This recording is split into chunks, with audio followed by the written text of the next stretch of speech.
Hey guys, welcome to the cold open. Anything you'd like to say? No, Will, you can't start a cold open with a yawn. Sorry, dude. Sean, anything to fire up the cold open with? You want a dad joke? Yeah, open up the book. Okay. Sorry, listener, just give us 1 second. Welcome to our cold open. And Did you hear about the cheese that's been working out? I didn't. What happened? The dude is shredded. Yeah! Welcome to SmartLess. SmartLess.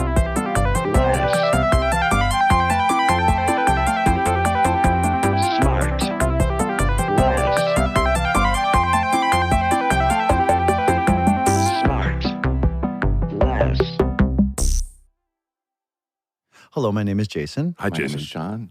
I'd love to pod with you guys. Are you guys up for podding? Sure. Get your pod on. Let's get this podding starting. Let's get this potty You started. guys. That's a good one. I never heard that. Let's Thanks, get this guys. potty started. Anything worth talking about in your... I looked up right on. before this. I was looking up March how to survive a 7th. nuclear war. March 7, Jason had a good one. Yeah, mark it down. Circle it. I know. Will, anything exciting in your life today? No, This no. morning? Still just in recovery. You want to know how to survive a Oh, nuclear war? right. You're still trying to kick your virus. Yeah. Sean, what were you saying? You want to what? Do you want to know how to survive a nuclear war or a nuclear bomb? Okay. Run? So you've got to cover your eyes and get down, and then you got to find a basement or something. Okay, man. And we'll be right back. I mean, Because I read a headline this morning when I got up, like, North Korea is ready to, they're always saying whatever. about, we're doing a happy feel-good sorry. podcast here? I'd like just to say really quick, Jason, I miss okay. you. Sorry, do you want to make a statement? I do. I would just like to say, If I can get in here. Wait, we got a really fast, good joke for Jason today. well, about the fact that dogs can't do MRIs, but cats can. Okay, Oh. so here we go. Great. Did you guys get on early? We both watched the same TikTok video. Oh, no.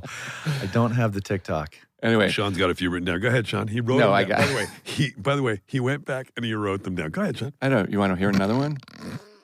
Milk is the fastest liquid on Earth. It's pasteurized before we can even see it.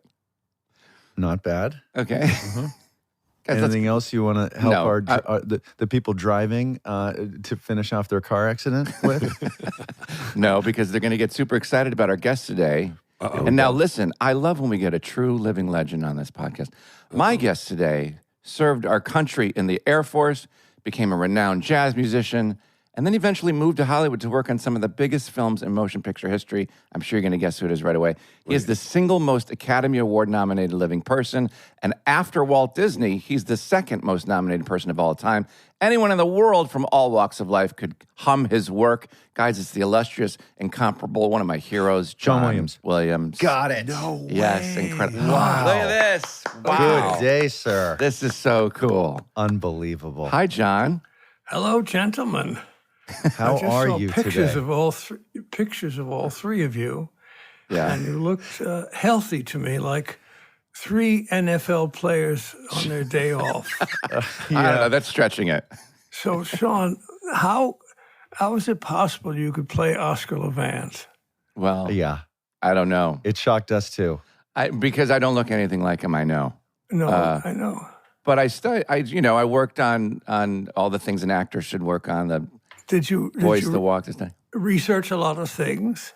I did. I read all his books. I went, I went to the archives at the Paley Center, where they have all the old footage, and I just spent, a couple days there looking at stuff, and then I downloaded some stuff on YouTube. You just go nuts when you try to do something like that. Did you have to go to the piano and sort of? This is supposed to be about you, John Williams. John, did you get a John? Did you get a chance to see Sean do his play on Broadway? No. No. Oh, he was I just have not. Well, incredible. it's- I mean, you would have been very impressed with his piano playing ability. You have somebody who would know what to look for. This I guy's see. classically trained, and he Wow. did the entire Rhapsody in Blue solo on stage on a It's fantastic. on a grand piano. It was incredible. Sean, who did the first performance of the piano concerto of Gershwin? Was it Oscar? No, it was Gershwin, but Oscar recorded the most famous recording of Did it. he? Okay. Yeah. Fine. So and that's what Oscar was known for, and he tried to. It's a very Salieri Mozart kind of relationship where they a love-hate where Oscar revered Gershwin, but could never be quite Well, like the him. books are wonderful. Yeah. His wit and the whole thing. I met him once in the office. Oh, you of- did? Yes, in the office of Louis B. Mayer, Oh, Oh wow. my God. accompanying Howard Keel and a woman, its name I can't remember. And they were auditioning Howard and the girl for Louis B. Mayer. And he had people from the music department, including Oscar, That's crazy. at this audition. And it was in Mayer's office where there was a piano. And I just came in, sheepishly in the back door to accompany these people and then leave before the discussion started.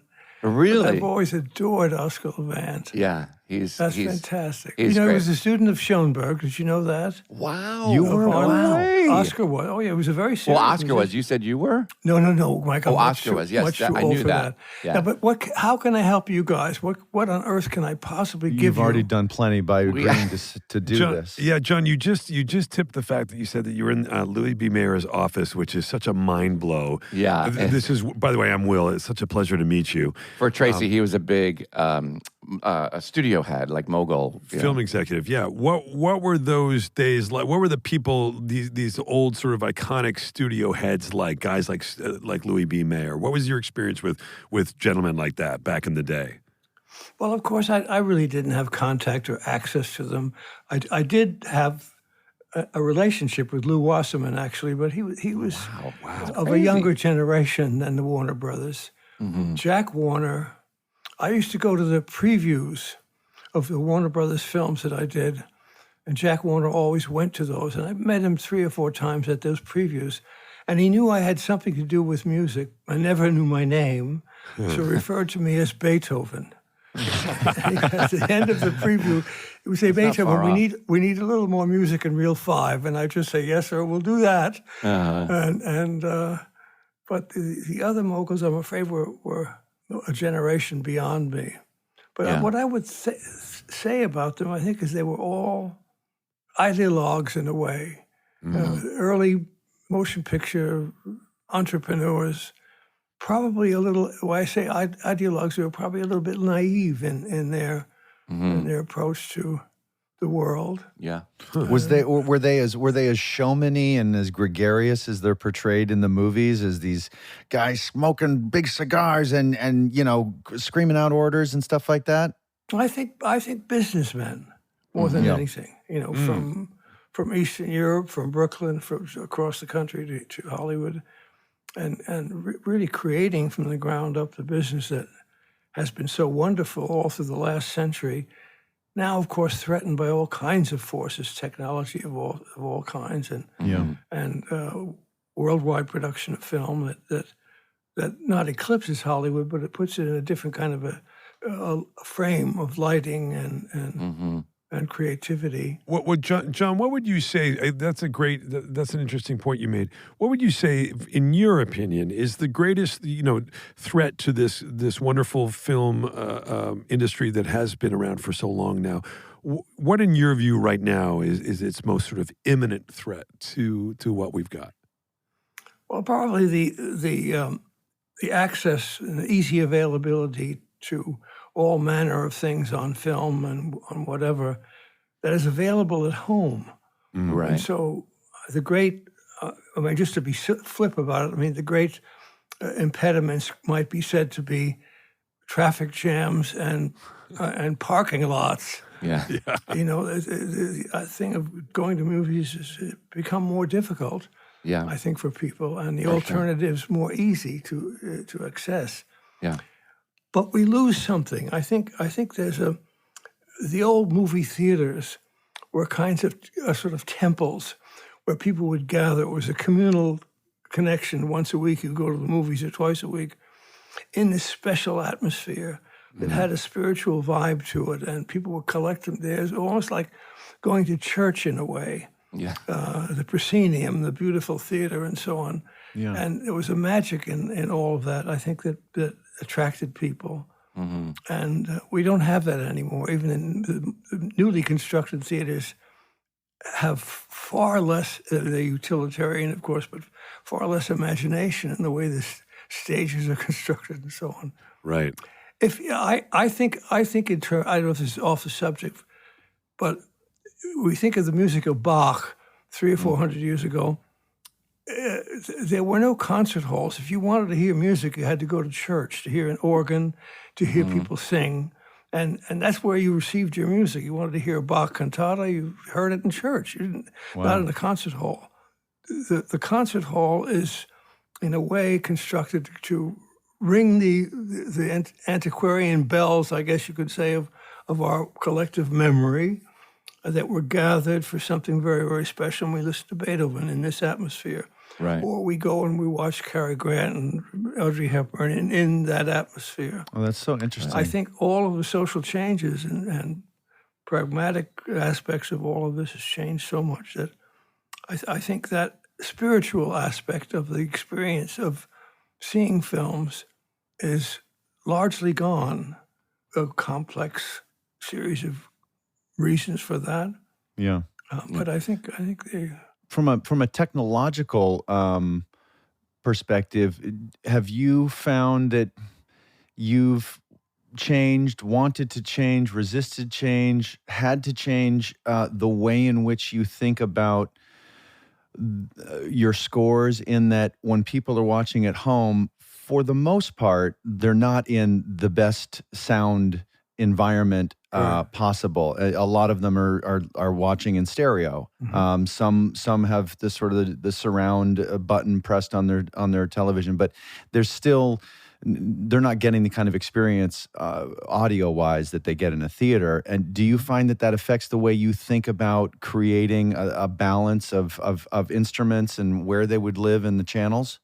I think the answer has to be no, because when I'm working, I'm thinking of some kind of ideal that I know is never going to be there. It makes me want to say there are other differences. I think the technologies and special effects that can be accomplished make it unnecessary to do a 10-minute, one-take, complicated dance number by Fred Astaire, where the actual performance is something that is breathtaking. We don't know that it's not edited, but we can feel that aspect of physical exertion and mastery of one's body. Same is true of singing. The same can be said of orchestras, I think, also. The difference between so much beautiful work, by the way, of sound design that's done in combination with orchestras now, a wonderful development. However, if we have a scene that's 4 minutes long, and the orchestra is going to play that in the studio, we may make 5 takes of that 4-minute scene, and each one is different. One take is alive, is a performance that is above and beyond spiritually all the other 4, and you have to believe that the audience will respond to that. It's like live performances, as you all know, are different every night. Right. Some night is full of magic, and the next night it's flat. We say the audience isn't good, Right. or however we would explain it. So I think technology has affected the performance aspect of film, making it very easy to sort of mock up something that is beyond most people's ability to do. Yeah, that makes sense. Which brings me to a question I have about your process. I read somewhere that you don't read the scripts on purpose, and the first time that you're exposed to the film is the rough cut and the edit. And when you're sitting there watching the movie, whether it be Star Wars, Jurassic Park, Jaws, whatever it is, Indiana Jones, are you Keep going. I know, it's just unbelievable. Are you crafting a melody in your head as you're watching it? And then is that the melody that we actually end up hearing? Or how does that process work for you? Or is there temp in there? Yeah, is there a temp? It's good, if possible, not to even read a script or see anything until the thing has been edited, when we can form first impressions that will lead us in our work more effectively than almost anything else. You read a book, you cast it, you develop the the atmospheres and so on, and you can be very disappointed if you see a director's impression of what that would be. Yeah. Or delighted and surprised also. It's not always possible. We have to discuss certain things with the directors maybe before it's been finished. And your second question about, maybe I can call it thematic inspiration, if you like. That is not something I just pick up immediately when I see the film. In my case, it's work going back to the piano, working a theme or two or three, Right. Manipulating them into something that seems inevitable, like it's been there always. Yeah, that's wild. And that's the hardest part of, I think, of the work. The simplest thing is the hardest thing, you know. Yeah, and is it true that when you did Jaws, E, F, E, F, E, F, E, F, E, that Spielberg thought you were kidding? Is that true? Is that true? Well, it is true. I wondered what to do about the shark. But he came in and I played boom, boom, boom, boom, boom, boom, boom, boom. Yeah. There was a D as Right. the third note, if you remember. Oh, right. Bump, bump, Yeah. bump, bump, bump, Yeah. bump. Right. Yeah. Right. And he looked at me and said, "Really? You think that could work?" I thought maybe I had lost my mind. Or whatever. And I don't really remember the conversation, but it must have been something like, well, Stephen, I think when the cellos and basses and the orchestra could do it, it could be very ominous. Uh-huh. And what is good about it is that it can be very slow. Boom, boom, boom, boom, boom. Right. It can speed up as the shark is approaching or a red herring is approaching. Right. And the orchestra can join. It can be deafening if it needs to Yeah, be. the horns come in there, and that's an alert. Yeah, exactly. You know, it's interesting you say that when that you sort of pitch that to Steven, and then maybe he's a little reluctant or he thinks that you're kidding.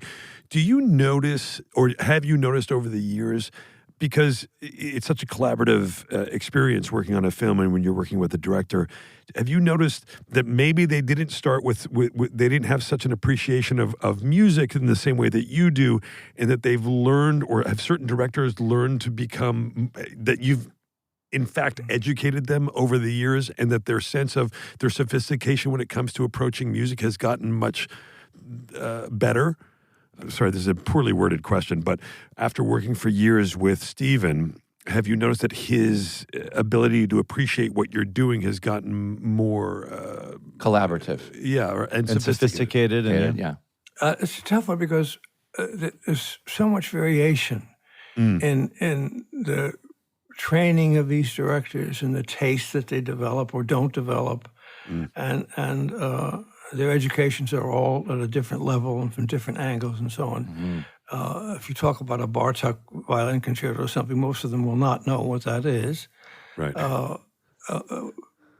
Most film directors will have some familiarity with film music. They will know Bernard Herrmann and they will know Miklos Rozsa and so on and so forth. But they won't know Ligeti or even less esoteric things than that. I don't know if you all remember Martin Ritt, the director, who was a theater director in New York, came out here like Kazan and did some wonderful films, was very suspicious of music in his film. He come from Broadway where we didn't have background music or rarely had it, and he wanted people to believe what they were seeing and what they were hearing was real. And so what you have put a symphony orchestra behind this dialogue scene, and they said, well, but a man like Martin Ritt says, I can't believe that. I don't need to have that. I've created the scene. My actors have done the job. You don't need to help them. And that's the opposite of Steven, who can't seem to quite get enough music in his film.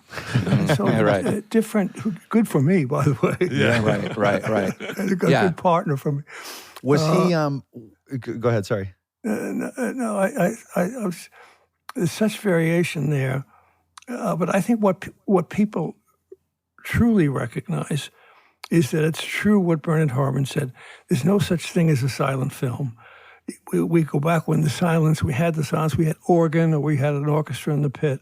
We had somebody playing a violin, something. It would animate. And music seems an inseparable part of filmmaking. And whether it's contemporary electronic music or classical romantic music, we recognize the need of it. Actors will be sometimes very unhappy when you play too much music for them. Yeah. Yeah. Was the tonal shift and filmmaking shift that you both went through on Schindler's List, was it a comfortable transition for him into what was a much more pared down approach by design, I'm sure, and much more potentially, I don't know if sophisticated is the right word, but it was definitely a departure from what you guys had been doing for so long. Was that exciting to you guys, or a little scary for him, maybe? You mean the resources in Schindler's List, more chamber music? It was a smaller, Right. Yeah, a lot less single instruments at times, as opposed to a more full-bodied orchestral. Some of the scenes were Itzhak Perlman alone. Right. Some of the most breathtaking and horrible things was just his violin. Whether it was a conscious decision to make it a more intimate chamber music kind of thing was something we must have made either unconsciously or through dialogue. I'm guessing something like da da da da da. That wouldn't work in Schindler's List. Trumpets blowing their brains out. I don't think it would have worked quite well. Right. So we stayed with Itzhak Perlman. A much better idea. You know, you mentioned earlier the magic of a live performance, and what a shame it is that the audience can't truly enjoy that because they can't fully trust it because of the process of putting together a score. But one of the greatest cultural things I find in Los Angeles, of which there aren't many, I think everybody admits, is at the Hollywood Bowl when they run a movie on the big screen. Yeah. And they pull all the music out, and they have the LA Phil do it. And oftentimes you'll conduct that. But so for Tracy, like all the music you hear in you know, take Jaws, for example, if you pulled all the music out of it and you just watched the movie with all the dialogue and sound effects, that's something. But the music is an enormous character in any John Williams film.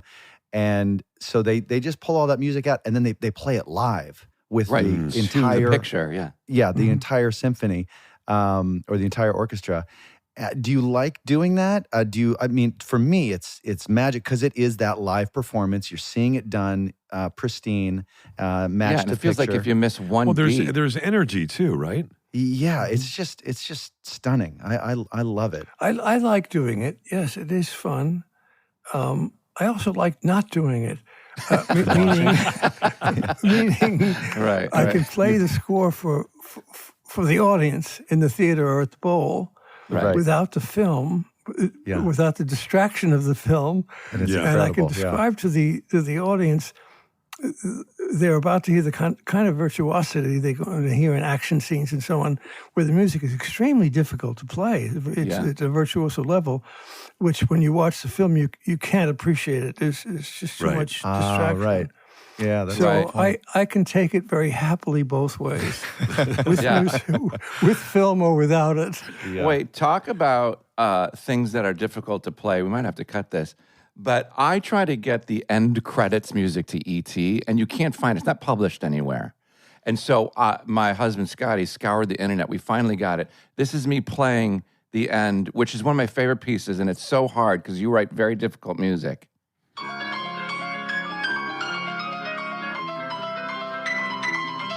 Wow. It's crazy. It is difficult, yeah. It's insane. And it Sean, goes that's on really and good. on. Sean, you knocked me out. It's a little fast. I was just a little bit slow. I think you wrote it slow. It is a little fast. Sean, take the note, okay? It's a little fast. Take the note from John Williams. But for now Christ's tell sake. people the story of the last 15 minutes of E.T., because that's fascinating. Just a moment ago, you said Stephen really loves a lot of music in his movies. Yes. So what happened in the last 15 minutes of E.T.? Well, you remember the last 15 minutes had started with the bike chase. That's right. The police chasing the kids. Right. The kids trying to get E.T. back to his spaceship. And they accelerate to escape velocity, which I understand is 17,500 miles an hour. and we buy that, you know, so and the kids fly over the moon. Right. I got that detail from NASA, by the way. Yeah, sure. I said, how fast do you have to go on a bike to go over the moon? 17,500 miles. That's hysterical. And they land, and the spaceship lands, and And E.T. and his little friends, Earthling children, say goodbye to E.T. It's very sentimental. Yeah. And at the end of the sequence, the ship will go up and does a whirling left turn to the flourishes of trumpets at that moment and so on. And so in that 10 minutes, there's probably, in every minute of the 10, there are probably 10 sync points, okay? Maybe more. Somebody's foot, bicycle going up, something falling, whatever. Almost like a cartoon, but you don't want to hear it that way, but you want to support, at least in the style of this thing, Right. this film. And so on the day of recording, I had the orchestra and we rehearsed the piece and made a few takes. And I could accomplish the first 2 minutes, which we could have done separately. Then I had problems in 4 syncing. Not the orchestra wanted to bloom out or blossom out a little bit more than the film would allow me to do. Right. Or another some concentrated action film that sped up and arrived here, so a little quicker than I wanted to get the orchestra to it. And I really couldn't get the sync the way it should be. And I finally said to Stephen, I can't seem to be able to get this right. He said, we'll turn the film off. We know where the sync points are. The music is constructed for that end. And you record the music where all the rubati, the phrasing and so on, is done for musical satisfaction. The revival, the breathing of the whole thing. And he offered to recut the film? And he said, I will just recut the film to the track. To your music. Which is what he did. Yeah, which is crazy. I really believe that there's a kind of this is not a rabbi praising himself, there's something operatic about that last 10 minutes. Yeah. That I think without that give and take breathing of the whole orchestra and the way they wanted to, and the way the bows finish here but not here, this kind of kinetic, if you like, is more seems to be more satisfactory than a take that is slavishly in sync. Right. Yes. Yeah. Gosh. I love that demanded It's it, wild. that music demanded that the film be cut to it. I mean, it shows the power of the music. Has there ever been a film or a project that you've come into and you've thought, yeah, this is going to be great, and then you realize that you were intimidated by it, or you thought, you just gave an example of a difficult situation you were in, but was there ever something that you thought, like, I don't know if I can do this particular. Or the right If I fit can for it. match the power Yeah. of what's on the screen with the right music? Have you ever been intimidated in that way? He's like, no, look at me. Yes. Every film Oh, really? Really? is intimidating that way. Yeah. I could say it glibly. But to reduce it a little bit, I would say the Close Encounters I had that kind of feeling about it. Incredible. Extraordinary. Somehow, something about that grammar. I think it was 1977, and I had done first Star Wars and Close Encounters the same year. Wow. And it was talk about a head turn thing, and I had really struggled to get out of Star Wars and into Close Encounters.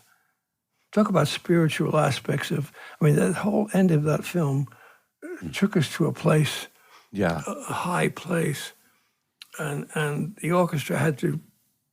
It almost has a religious quality to it. Yeah. Yeah, for sure. And where Star Wars is all fun and fanfares and action and comedy and all the rest of that, but this was a more serious thought about our circumstance in the universe, where we are and where we may be going. It deeply affected me as a young boy. Yeah. Me too. It was the Same. first film that I was young when it came out, but I saw it, and I've seen it so many times over the years. It's one of the only films that I will rewatch consistently. And it did have that. It's funny you say that. That one and the first Teletubbies, right? And You Teletubbies, watched that obviously. one. You don't And also your score for the Gilligan's Island pilot. Yeah. People don't know spoke that you to me. wrote. That's That true, spoke- actually. that's a You true wrote story, music- JB. Yeah. That was really hard. John, can what portion of that iconic dun dun dun dun dun was scripted, and what portion of it was open I was gonna to ask this your thing. autonomy? It's sort of like, how was that described in the script? Where did the script stop, and where did you pick up? And do you remember the moment that you came up with those notes? I think the script asked for 5 notes, I believe. And at my first sort of attempts at that, I kept saying to Stephen, it's much easier to do 7. But 7, That's funny. 5 is like a doorbell. It's like a signal. Whereas 7 notes, you just get over that hump, and now you've got When You Wish Upon a Star, if you like. I don't know how many notes that is in the phrase, but it becomes a melody rather than a signal. So in 6 and 7 were those big, heavy bom bom. Yeah, that's right. No, 4 and 5. 4 and Break 5. the glass. 1, No, 2, it's 3, 4, bum, bum, 5. bum, bum, bum, and then there was Dum, dum. Yeah, That was a response. Yeah. That was Yeah. the response. Yeah. yeah. Oh, that was such a But language. so then I took some paper. I still have the papers, and I think I wrote about, 100 or more 5-note motifs in any intervallic relationship, up, down, so to speak, and no consideration of length of the notes. It isn't da be bom bom. It doesn't do that. And I kept playing them for Stephen. He'd come over my piano and we'd go through these things, and we both kept circling this one without deciding. And finally, one day in frustration, we weren't getting anywhere, and he said or I said, "Let's just use this one. It seems fine." Yeah. Fine. It seems fine. But it was scripted that the strategy of the scientists were to communicate with the ship via 5 musical notes, sound. Yeah. So that must have been enormously Intimidating. intimidating, It right? was. Because you're like, it's not score, it's actually language that they've That's written right. into this script, and I got to come up with what the language is. That's right. Wow. That's true. Well, there's a lot of the conversation that we now know back and forth between this computer, Truffaut and his group, and the ship's answers was much more elaborate with color and lights. Stephen eventually correctly cut it down a little bit so it was more manageable. But it's a wonderful idea. I mean, there are, like Kodai was a Hungarian composer with this idea of hand signals that's almost like deaf people would hear notes. And Scriabin, a Russian composer who was obsessed with the idea of color and red is a certain kind of note or a certain texture and so on.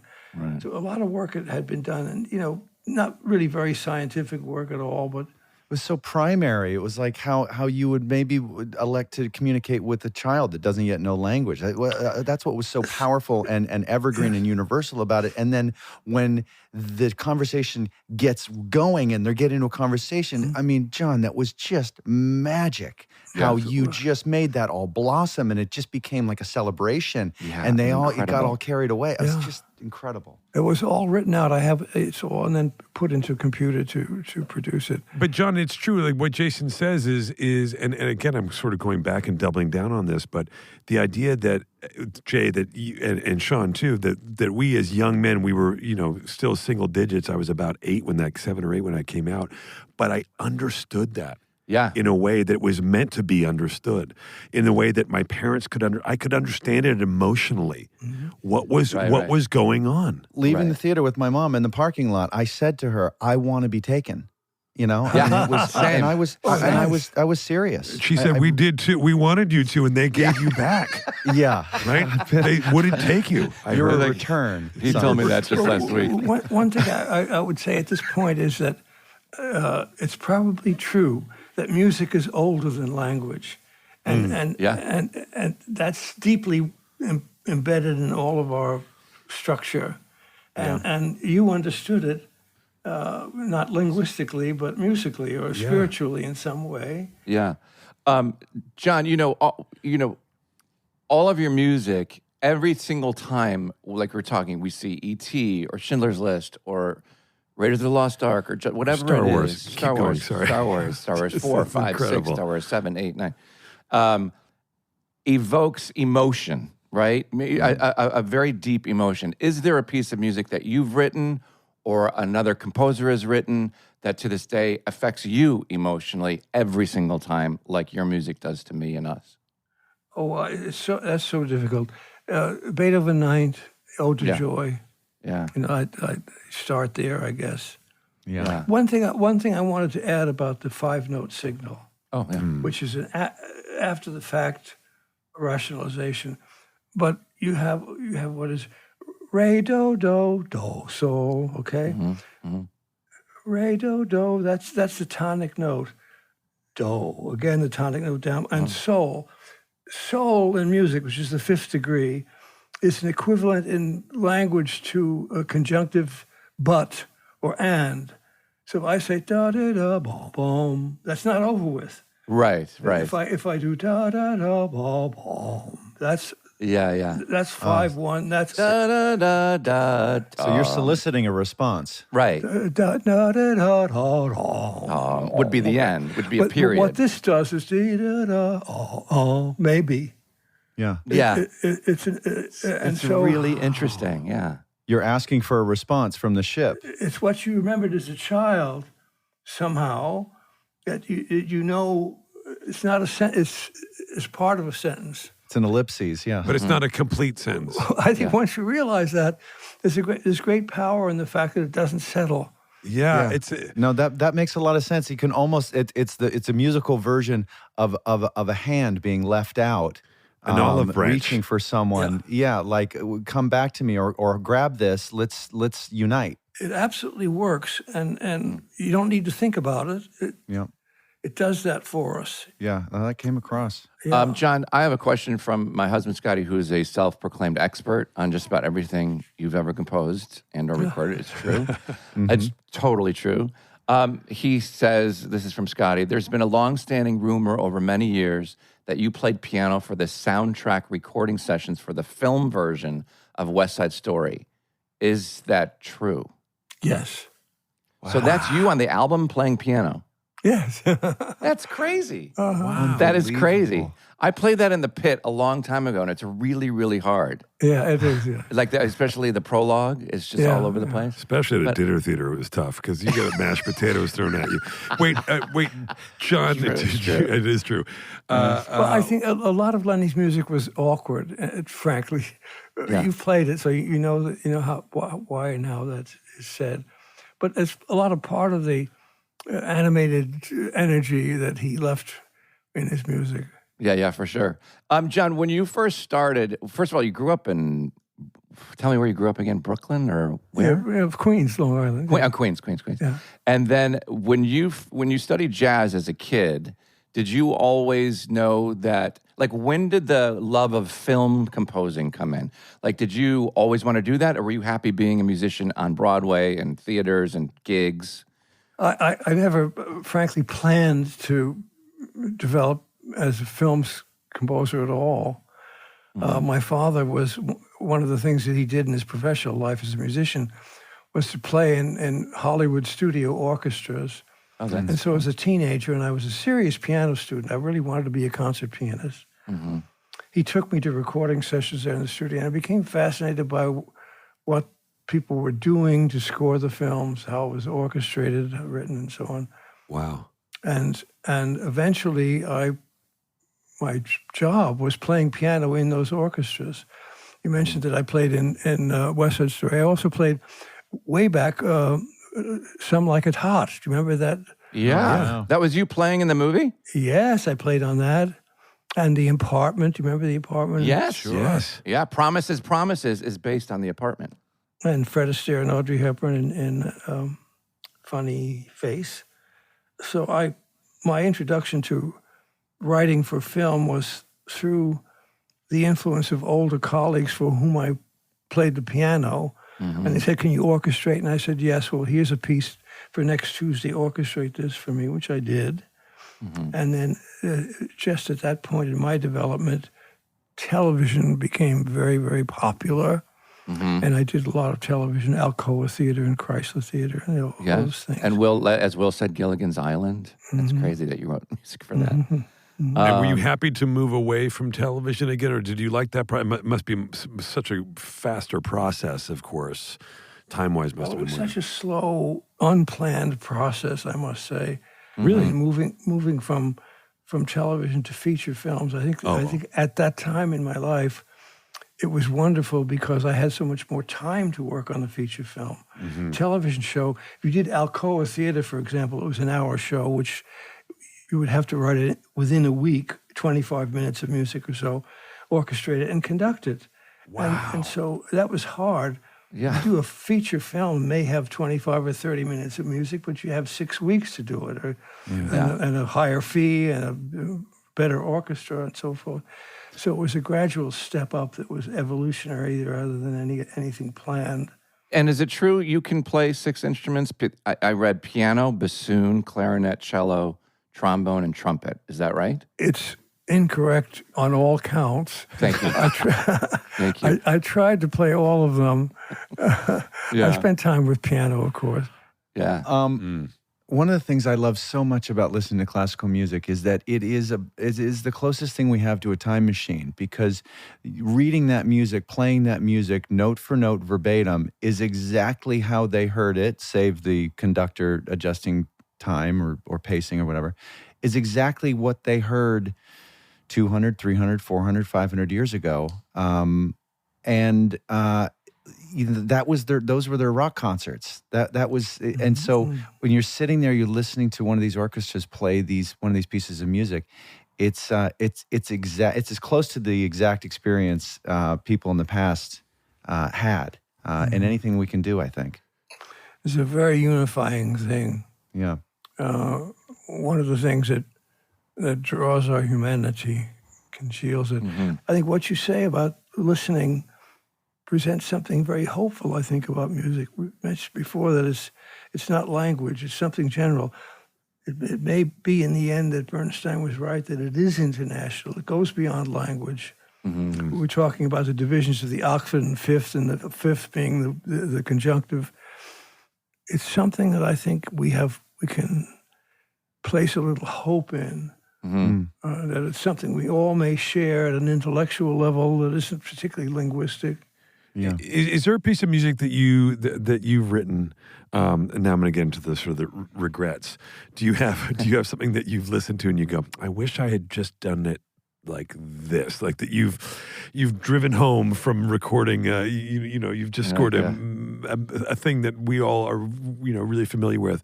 But when you were driving home, you thought, I wish I had done it a little bit differently. Do you have any regrets? Because as actors, we do that all the time. Yeah, we do it all the time. I wish I had done this scene. Oh, sometimes you drive home and you get into your driveway and you go, oh, that's what the scene was about. When you see it finally, or when you see it finally up on the screen. Yeah.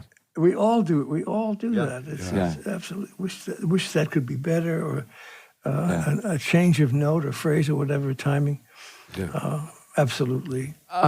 John, we didn't even touch on your time in the military, the U.S. Air Force. Nor have we touched on golf. Our golf, yes. But really quick, so many of your themes, especially Raiders and Superman, and the Darth Vader theme, they're all very militaristic. They're very march. They feel like is that inspired by your time in the military, or is that just what was required for the film? I think probably the latter, what was required, at the moment.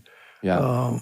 Although one of the things that I did have a wonderful opportunity in service to orchestrate for military band, because there were not a lot of publications for that instrumental combination available beyond Sousa and a few other earlier lights.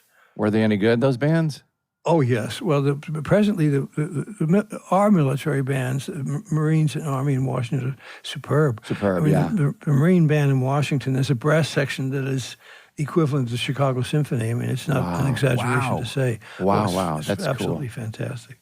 Our principal trumpet, Tom Hooton, in L.A. Philharmonic, is the former Marine trumpeter. He did, 2 or 3 years in the Marine band there, and then came here and auditioned and won Los Angeles Philharmonic. So it's been a big tradition in our country, the band tradition. Tell me about this wonderful routine you have at our where Will and I are also at the same golf course that you play at, and we will see you almost every day. About 4 or 5 o'clock, you'll take the cart down to the bottom of the hill on the first hole. That's You'll wild. park it, and then you will walk the rest of the hole, play your ball out, Do you go on to the second hall, or is that enough? And is it just a sort of a meditative, wonderful routine? Because we're not stalking you, but we have seen you. Oh, it's always such a thrill. Everybody always stops and says, "Hey, look, there he is." I've been going up there for close to 50 years. Yeah. You would never know it by the way I play. I never did play well. It's gotten worse over the years. You work too hard. But I sit all day at the piano from early in the morning, lunch, just to keep working. So and to keep this old bag of bones moving, I have to walk. And I'm living very close to the course. Yeah. So I can go up there and walk I try to walk for an hour. So that could be holes 1, 2, 3, and 4, or 1, 2, 6, and 7, depending on the traffic and so on. That's good. and I get a cart so that I can stay out of the way of people like you guys who can really play. Well, and that first hill is kind of a bear. But you're always alone, which I love because I'm a bit of an alone guy myself. Is that on purpose, or is that just because you don't want to schedule around anybody else? It's very relaxing. You don't have to entertain anybody or be entertained. Right. I can mull and meditate things flashing through my mind. But you got to know, Jason plays with people all the time, and he never entertains them. So, I mean, that's very consistent. That's possible. And also, any golf course, such a piece of beautiful work, particularly when there's nobody on it. And you can see the contours of this glorious green. Big park. Yeah. It's a beautiful invention. Greatest possible luxury in a crowded urban area. It's incredible. I've been doing it too. I think I've told you this, JB. I'll go sometimes on a Sunday afternoon by myself, and then just strap my bag on and just walk by myself and play 9 holes at sort of 3, 4 o'clock. Fabulous. It's my favorite. Yeah, it's my favorite thing to do. Yeah, it's just so good. Great recreation. Next time we see you out there, fair warning, I'm gonna run up and give you a handshake, a hug, or a tip of the cap or something. Well, great, I love it. Yeah, all right. John, thank you for being here today. Thank you so much. What a thrill! This is like one of my. You're such a massive inspiration to me as a pianist, as a wannabe composer in my early 20s, to everything you've ever done, and I always say I want to retire when I'm 60, and then I start looking at your resume and I get a second wind because I'm just like, it's just unbelievable. All the incredible work we wouldn't have had he stopped at 60. Yeah, it should be noted, John, and Sean might not say this because he's embarrassed, but there have been in the 20 plus years that I've been friends with Sean, there have been too many times to remember the times that he's mentioned you, referenced your music, referenced what you've done. It's absolutely incredible, and I know it's such a thrill for him that you're here, and for us as well. I guarantee you, he's 10 seconds away from tears. Yes, he truly is. I'm gonna hold it. You've had a real impact on this young man's life. Yeah, you have, and mine as well. You have created my love of classical music because of what you've done. But not mine. What true. That was my entry point to it, was just being such an incredible fan of movies and focusing on the music and what that does, and then discovering classical music, and I listen to it all day, every day. There'll never be another one like you, ever. Thank you, gents, so much for this. I've enjoyed it, all three of you. Well, it's been an absolute pleasure. Don't even possibly think of 60 as an age to retire. No, it's just I'm just throwing it out there. That's a teenager. No, thank you, John. You guys have got years and years of productive work. From your lips. Enriching everybody. You do, absolutely do. Enjoy. It's there. You have it. Yeah. Thank you so much, guys. Pal. A great pal. pleasure. Thank you, John. Love you to pieces. Bye. What a thrill. Thank you. Bye. That's how appropriate was that remark? Yeah. Yeah. So, listener, right as we were signing off, he said to his assistant, he said, so that was a pod. Yeah. So he's now been had an experience. Legend. Yeah. What he's just a legend. I'm really taken with that interview. I could have asked him so many things. I know. You know, do you know that Steven Spielberg played clarinet on Jaws, but he played it so bad that they put the sound into the local marching band because it wasn't great. So it's actually Steven playing, and it's some kid faking it in the movie. So funny. And then Steven played clarinet in 1941, the movie 1941. Is that the movie? Yeah. Yeah. Yeah. Anyway, and his son was the lead singer of Toto. Like, we didn't even get to that. Who? His son. John Williams' son is the lead singer in Toto? Yeah. Wait, what? Bullshit. Yeah. Swear to God. Why didn't you bring that Joseph. up? You Yeah, way always to talk keep about you that in have your 80. I got pocket. 80 million questions I want to I ask. Why did, you but I ask didn't want. fucking We one? didn't get into his family, so Well, you got and, into 80 million and I wanted it to questions. make it about him, and but I guess that is about him. That's his That's son. insane. But That's yeah, pretty he's cool. yeah. Oh my God, you're He's right. kinda I got just the eye of looking the it up. tiger. I can His see that. son. That's not Toto. Is it Eye of it? the Tiger? No. What? Toto's No. Africa. Well, who did Eye of the Tiger? Survivor. Survivor, yeah. Really? Yeah, yeah. Guys, I've got to go, but All right. Okay. I don't think he ever in Jaws. I don't think he ever scored the moment when Jaws actually took a bite out of anybody. Did he? Wow, you really have to go. I really do. Have to go. I love you both, and we'll see you next week on SmartLess. Nobody wanted to say anything about my restraint. I had so many bits in there where he's talking about the Marines and their horn section. I was going to say, Sean, you blew a Marine. All of that. I mean, and I never said Listener, it. please go to said it. SmartLess Extras for all of Will's bits from this week. I had so many that I didn't do. You can only find an organ in a church. All that. None of it. I didn't say any of it. Good for you. Good restraint. Love to love. Love you. Goodbye. Love, Bye. goodbye. Bye. Smart. Less.